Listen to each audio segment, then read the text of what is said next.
நந்தினி மாதங்கிக்கு சரியான பதிலடி கொடுப்பாங்க அப்படிங்கிற எதிர்பார்ப்பு எல்லார்கிட்டயுமே இருக்கு. அத தான் செய்யணும் நந்தினி அப்படின்னு தான் எல்லாருமே எதிர்பார்த்துருக்காங்க. ஏன்னா நேற்றையோட மீட்டிங்ல நந்தினி எதுவுமே பேசாம அமைதியா தான் இருந்தாங்க. அதே நேரத்தில சூர்யா வந்து சரியான ஒரு பதிலடிய தான் அவங்களுக்கு மாதங்கிக்கு குடுத்தாங்க. இருந்தாலும் மாதங்கி வந்து ஒரு விஷயத்தில வந்து முன்னாடி தான் போயிட்டுருக்காங்க அப்படின்னு சொல்லணும். என்ன மாரி அப்படின்னா, அதாவது வோட்டிங் அப்படிங்கிற ஒரு விஷயத்த வச்சுட்டாங்க. அதாவது நான் சொல்லக்கூடிய பிளான் யாருக்கெல்லாம் பிடிச்சிருக்கு அப்படிங்கிறத வோட்டிங் பண்ணுங்க அப்படிங்கிற மாரி சொல்லிட்டாங்க. அதில இன்னொரு விஷயமும் இருக்கு. என்ன அப்படின்னா, அதாவது இவங்க சுந்தரவள்ளி சொன்ன விஷயம் என்ன அப்படின்னா, அதாவது போர்டு மெம்பர்ஸ் எல்லா 18 பேரு வந்து நமக்கு சப்போர்ட்டா இருக்கக்கூடியவங்க தான் அப்படிங்கிற விஷயத்தையும் சொல்லியிருக்காங்க. இதையும் நம்ம கவனிக்க வேண்டிய ஒரு விஷயமா இருக்கு. அந்த இடத்துல எல்லாருமே வந்து மாதங்கி சப்போர்ட் பண்ணிருவாங்களா அப்படிங்கிற எதிர்பார்ப்பு இருக்க தான் செய்யுது. ஆனா, ஒரு விஷயம் மட்டும் வந்து எப்படி இவங்களுக்கு நந்தினிக்கும், சூர்யாவுக்கும் சப்போர்ட்டா பேசுவாங்க, சப்போர்ட்டா தான் வோட் பண்ணியிருப்பாங்க அப்படிங்கிற மாரி எண்ண தோணுது. இது ஒரு பக்கம் இருக்கட்டும். ஆனா இன்னொரு விஷயம் மெயினா என்னன்னா, நந்தினி ஏன் இவ்வளவு அமைதியா இருக்காங்க? மாதங்கி வந்து பேசிக்கிட்டே இருக்கிறாங்க. ஆனா நந்தினிய பொறுத்தவரைக்கும் ரொம்ப மௌனமா, அதே நேரத்தில ஏதோ தனக்குள்ள ஒரு பெரிய பிரச்சனைய சுமந்துகிட்டு இருக்கிற மாரி தான் அந்த போர்ட் மீட்டிங்லே இருந்தாங்க. அதுக்கான காரணம் என்னவா இருக்குன்னா, பின்னணியில வந்து முக்கியமானது அவங்க தங்கச்சி புனிதா பண்ண விஷயம் தான். அதே நேரத்தில அந்த வீட்டில நடந்த அதாவது சுந்தரவள்ளி நந்தினிய பார்த்து கேட்ட கேள்விகள் தான்.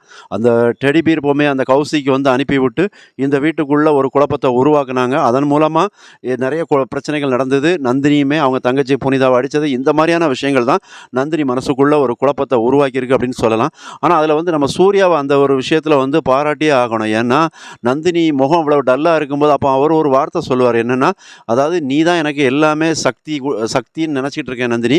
நீயே வந்து எனக்கு இந்த மாரி இருந்தனா, நான் என்ன பண்ணுவேன்?" அப்படிங்கிற மாரி ஒரு கேள்விய எழுப்புதாரு. அப்ப அதிலருந்து என்ன புரிஞ்சுக்கிறாரு சூர்யா அப்படின்னா, இதில வந்து சூர்யாவோட பலம், பலவீனம் எல்லாமே வந்து நந்தினி தான்.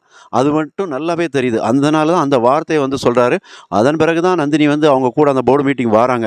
அப்போ போர்டு மீட்டிங் வந்த இடத்துல நந்தினி ஏதாவது பேசுவாங்களா? அப்படிங்கிற எதிர்பார்ப்புகள நம்ம உருவாக்கி வச்சிருக்கிறோம். ஆனா கண்டிப்பா நந்தினி பேச போறாங்க அப்படிங்கிறது தெரியுது. ஏன்னா, எப்பவுமே வந்து அந்த மௌனமா எல்லாத்தையும் உள்ளுக்குள்ளே வச்சுக்கிட்டு இருக்கிறவங்க, ஒரு கட்டத்தில எரிமலையா வெடிப்பாங்க. அந்த இடத்துல வந்து நந்தினி வந்து ஒரு ஃபயரா தான் இருப்பாங்க அப்படிங்கிறது தெரிய வருது. மாதங்கி கிட்ட அந்த அளவுக்கு ஒரு போல்ட்டா பேசுவாங்க. அதே நேரத்தில விறுவிறுப்பான ஒரு விஷயத்த பண்ணுவாங்க அப்படிங்கிறதும் தெரிய வருது. இதில வந்து நந்தினி இப்ப என்ன பண்ணணும் அப்படின்னா, சும்மா விட்டுறக்கூடாது. அதாவது எப்படி மாதங்கி ஒரு பிளான சொன்னாங்களோ, அப்போ இந்த இடத்துல நந்தினியும் அவங்க ஒரு பிளான சொல்லணும். அப்போ நான் தான் இந்த கம்பெனிக்கு முதல் சிஇஓ. நீ சிஇஓவா இருக்கிறத நம்ப முடியாது, ஏத்துக்கவும் முடியாது அப்படிங்கிற மாரி சொல்லணும். ஆனா, இதில வந்து அவங்க அப்படி நந்தினி முழுமையா சொல்ல முடியாது. ஆனா, நந்தினி என்ன பண்ணணும் அப்படின்னா, நான் சிஇஓ, நான் சொல்லக்கூடிய பிளானையும் இந்த இடத்துல வந்து ஒர்க் அவுட் பண்ணணும் அப்படிங்கிற மாரி நந்தினி சில விஷயங்கள போல்டா பேசினாங்கனாலே, இங்க வந்து அந்த மாதங்கி ஆட்டம் கண்டுருவாங்க. அப்ப அந்த விஷயத்த தான் இப்ப வந்து நந்தினி வந்து கையில எடுக்கணும். என்ன அப்படின்னா, இந்த கம்பெனிய டெவலப் பண்றதுக்கு நான் ஒரு ஐடியா சொல்றேன் அப்படின்னு சொல்லி இவங்க ஒரு ப்ரொபோசல உள்ள வச்சாங்க அப்படின்னாலே, ஆட்டோமேட்டிக்கா அங்க வந்து மாதங்கி வந்து ஜெர்க் அடிச்சுருவாங்க. முதல்லே இந்த மாதங்கிய ஜெர்க் அடிக்க வச்சா மட்டும் தான் சூர்யாவும் நந்தினியும் சில விஷயங்கள்ல இருந்து தப்பிக்க முடியும். எந்த மாரியான விஷயங்கள்ல அப்படின்னா, ஏன்னா போர்டு மெம்பர் அவங்களுக்கு சாதகமா இருக்காங்க.